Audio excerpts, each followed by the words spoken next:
इस चर्चा में स्वागत है।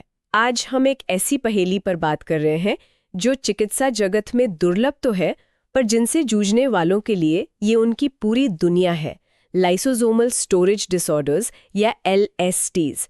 ये ऐसी आनुवंशिक बीमारियां हैं जिनके बारे में जानना और समझना बढ़ रहा है। बिल्कुल, और इन्हें समझना इसलिए जरूरी है क्योंकि अकेले अकेले भले ही ये कम लोगों में पाई जाती हों, पर अगर इन सभी 70 से ज्यादा बीमारियों को एक साथ देखें तो ये दुनिया भर में हजारों में से एक जन को प्रभावित करती हैं। हाँ, तो सवाल उठता है, आखिर ये है क्या? मतलब LSTs, ये असल में है क्या भला? सुनने में बड़ा टेक्निकल लगता है। हाँ, देखिए, आसान भाषा में कहें तो ये शरीर के मेटाबॉलिज्म यानी चयापचय से जुड़ी बीमारियां हैं जो हमें विरासत में मिलती हैं। विरासत में मतलब आनुवंशिक? जी हाँ, आनुवंशिक। हमारी हर कोशिका के अंदर ना छोटे छोटे सफाई कर्मचारी होते हैं, समझिए। इन्हें लाइसोसोम कहते हैं। सफाई कर्मचारी? अच्छा।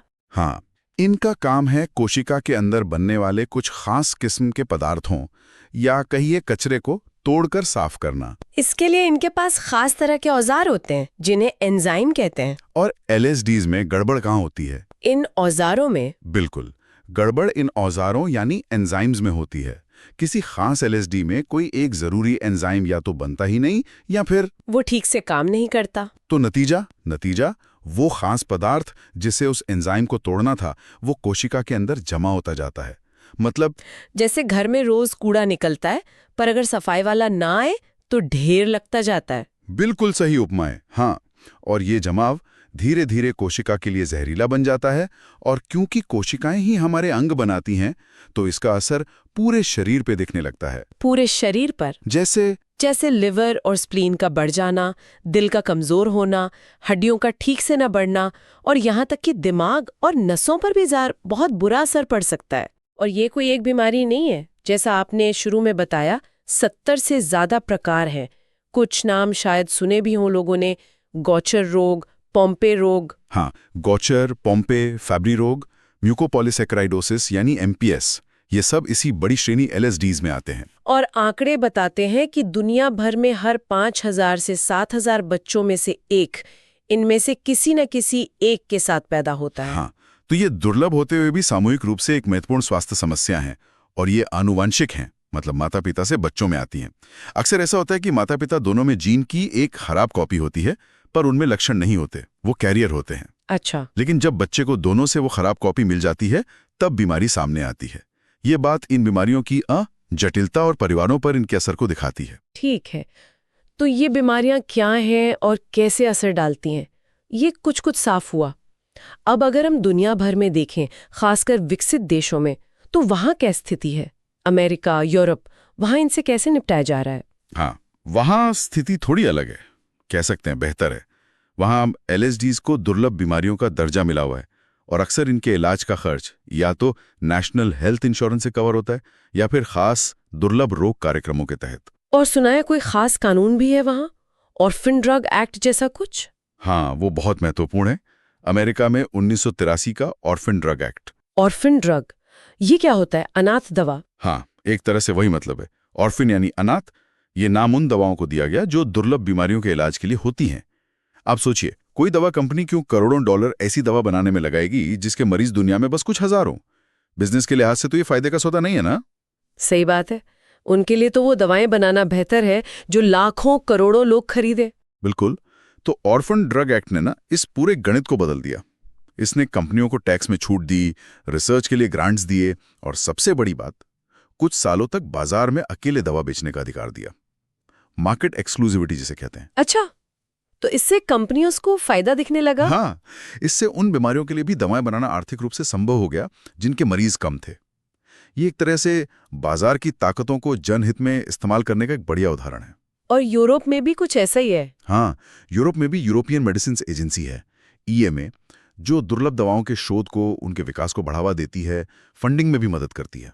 तो इसका नतीजा ये हुआ कि वहाँ इलाज ज्यादा आसानी से उपलब्ध है, जैसे वो एंजाइम रिप्लेसमेंट थेरेपी। जी हाँ, इन नीतियों का नतीजा ये है कि उन देशों में एंजाइम रिप्लेसमेंट थेरेपी यानी ERT, जिसमें जो एंजाइम कम है उसे बाहर से इंजेक्शन से दिया जाता है, या फिर बोन मैरो ट्रांसप्लांट, और अब तो जीन थेरेपी जैसे इलाज भी ज्यादा सुलभ हैं क्योंकि खर्च सरकार या बीमा कंपनी उठा लेती है।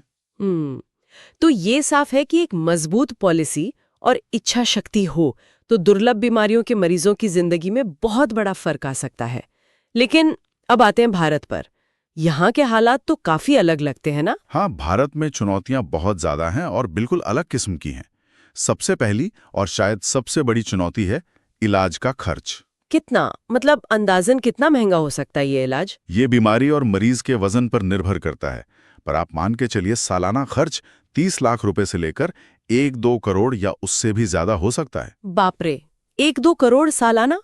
ये तो ज्यादातर भारतीय परिवारों के लिए सोचना भी मुश्किल है। बिल्कुल, ये रकम पहुंच से बहुत दूर है।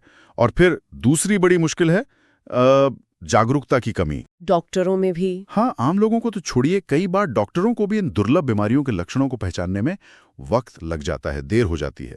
और जब तक सही निदान होता है तब तक अक्सर शरीर को काफी नुकसान पहुंच चुका होता है। और निदान की सुविधाएं वो हर जगह है? नहीं, वही तो बात है, निदान की सुविधाएं भी हर जगह उपलब्ध नहीं है। खासकर छोटे शहरों और गांवों में तो बहुत मुश्किल है। ये तो थोड़ी निराशाजनक तस्वीर है। पर क्या कुछ अच्छा भी हुआ है? मतलब हाल के सालों में कोई बदलाव? वो राष्ट्रीय नीति का जिक्र सुना था मैंने। हाँ बिल्कुल, और ये जानना वाकई महत्वपूर्ण है। हाल के सालों में खासकर मरीजों और उनके परिवारों की लगातार आवाज उठाने के बाद भारत में भी स्थिति बदली है। सबसे बड़ा कदम रहा मार्च 2021 में जारी की गई राष्ट्रीय दुर्लभ रोग नीति NPRT 2021। अच्छा, तो आखिरकार एक राष्ट्रीय नीति आई। ये क्या कहती है LSDs के बारे में? क्या मदद मिलती है इससे? LSDs जैसी महंगी और आजीवन चलने वाली थेरेपी आती हैं। तो ग्रुप 3A के लिए क्या प्रावधान है? महत्वपूर्ण बात यह है कि इनके लिए भी सरकार ने मदद का प्रावधान किया है। इस नीति के तहत ऐसे मरीजों के लिए 50 लाख रुपए तक की एकमुश्त वित्तीय सहायता दी जा सकती है। 50 लाख? ये कैसे मिलता है? ये पैसा राष्ट्रीय आरोग्य निधि RAN योजना के जरिए मिलता है, जो सरकार का एक खास स्वास्थ्य कोष है। हालांकि ये सहायता एकमुश्त है और इलाज, जैसा कि हम जानते हैं, जीवन भर चलना है, पर ये एक शुरुआत तो है। 50 लाख सुनने में तो ठीक लगता है, पर जैसा आप कह रहे थे कि सालाना खर्च ये करोड़ों में है, तो क्या ये पूरा बढ़ता है? ये सवाल तो मन में आता ही है। बिल्कुल जायज सवाल है, और शायद ये पूरी जरूरत को कवर न करे, खासकर लंबी अवधि में। ये एक सीमा है, लेकिन ये नीति सिर्फ पैसे देने तक ही सीमित नहीं है। इसने देश भर में 8 उत्कृष्टता केंद्र यानी सेंटर्स ऑफ एक्सीलेंस COEs भी स्थापित किए हैं। अच्छा, ये COEs क्या हैं? ये बड़े अस्पताल हैं, जैसे AIIMS Delhi, SGPGI Lucknow, CMC Vellore वगैरह, जहां इन बीमारियों के निदान और इलाज की विशेषज्ञता विकसित की जा रही है। ये केंद्र मरीजों के रजिस्ट्रेशन और इलाज की निगरानी में भी मदद करते हैं। और उन बीमारियों का क्या जिनका इलाज और भी ज्यादा महंगा है? उन्हें ग्रुप 3B में रखा गया है शायद? हाँ, नीति ग्रुप 3B की भी बात करती है, जिनके लिए इलाज का विकल्प तो है, पर खर्च बहुत ही ज्यादा है। इनके लिए सरकार ने एक डिजिटल क्राउड फंडिंग प्लेटफॉर्म बनाने का प्रस्ताव रखा है। क्राउड फंडिंग मतलब आम लोग और कंपनियां मदद कर सकती हैं? हाँ, ताकि समाज, कंपनियां, दानी लोग वो मरीजों की मदद के लिए आगे आ सकें। पर देखिए, सबसे बड़ी बात क्या है कि अब कम से कम एक राष्ट्रीय नीति